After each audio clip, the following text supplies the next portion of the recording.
Titre de l'actualité, la semaine Calédo numérique. Elle se déroule toute cette semaine jusqu'au 27. Une initiative du gouvernement de la Nouvelle-Calédonie. Objectif, adopter une nette attitude et partager les savoir-faire en matière de maîtrise des réseaux informatiques et de nouvelles technologies. Vous le savez, en Nouvelle-Calédonie, comme ailleurs, le numérique révolutionne les habitudes et les esprits. Voyez l'exemple de cette jeune start-up. Elle propose des solutions innovantes pour gérer le parc automobile des institutions et des entreprises privées. Caroline Antich-Martin et Michel Bouillet. Comment réduire le nombre de voitures en circulation? Comment mieux gérer un parc automobile? Cette start-up calédonienne a peut-être la solution. Depuis 5 mois, elle propose une plateforme d'autopartage professionnel. On s'est un peu rapproché de l'idée d'Autolib et avec un partenaire qui est en fait une start-up française, on a construit l'idée de ce nouveau Autolib autopartage des entreprises et des particuliers en Nouvelle-Calédonie. En échange d'un abonnement mensuel, l'entreprise cliente a accès à la plateforme de réservation. Les employés réservent leur véhicule via le site internet ou l'application smartphone. Ils choisissent le créneau horaire, le type de véhicule, précisent son usage, le point de départ et de retour. Pour faciliter la mutualisation, les clés restent dans la voiture. Alors du coup, je vais ouvrir le véhicule avec mon smartphone, la clé physique étant dans la boîte à gants. Juste avec une simple pression. Hop. Le véhicule est ouvert. Je rentre, je prends la clé et je l'utilise en utilisation normale. Autre avantage, chaque véhicule est connecté et enregistre en temps réel les données de consommation, d'usage et d'usure. On peut prévoir à l'avance les révisions, on peut prévoir à l'avance le changement des pneumatiques et donc en conséquence faire les commandes nécessaires et sortir le véhicule de sa période de disponibilité donc en entreprise pour gérer ensuite la logistique pour pouvoir déposer le véhicule et le récupérer lorsque l'intervention technique est terminée. Selon ses créateurs, cette plateforme pourrait permettre une réduction de 5 à 30% du nombre de véhicules dans une entreprise ou une institution. Le but, c'est de faire économiser de l'argent aux sociétés, aux institutions publiques, mais c'est également de véhiculer une image plus responsable. Une idée innovante qui en appelle d'autres. Pour 2019, la start-up envisage la création de parcs de voitures électriques en libre service aux différentes stations du Néobus.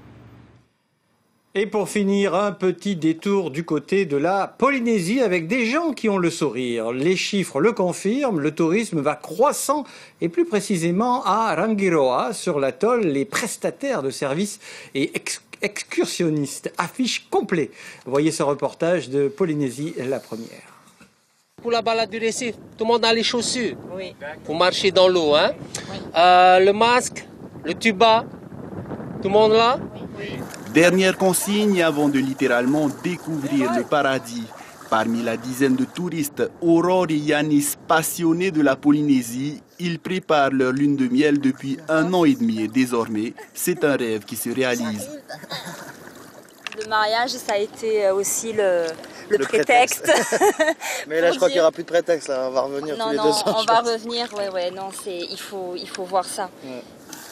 La mer s'accreuse, ses visiteurs l'apprennent à leurs dépens.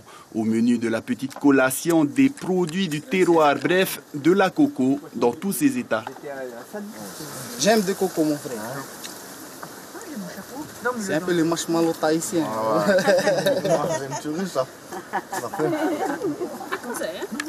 Après cette petite pause, la conquête de la fameuse île au récif, au fait, une surélévation de la barrière de corail et dont le résultat est ce paysage à mi-chemin entre la lune et le bord de mer.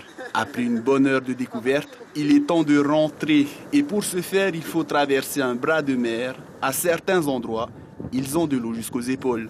Le jeu en vaut la chandelle, ça c'est sûr. Et puis les couleurs, c'est splendide quoi. Il n'y a plus qu'à découvrir maintenant l'île et puis aller manger aussi. Mais avant encore quelques minutes d'effort et après, le réconfort au menu, toujours des produits locaux.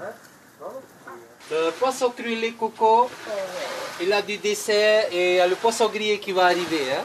Ça vous va le menu? C'est très bien. Bon appétit. Merci.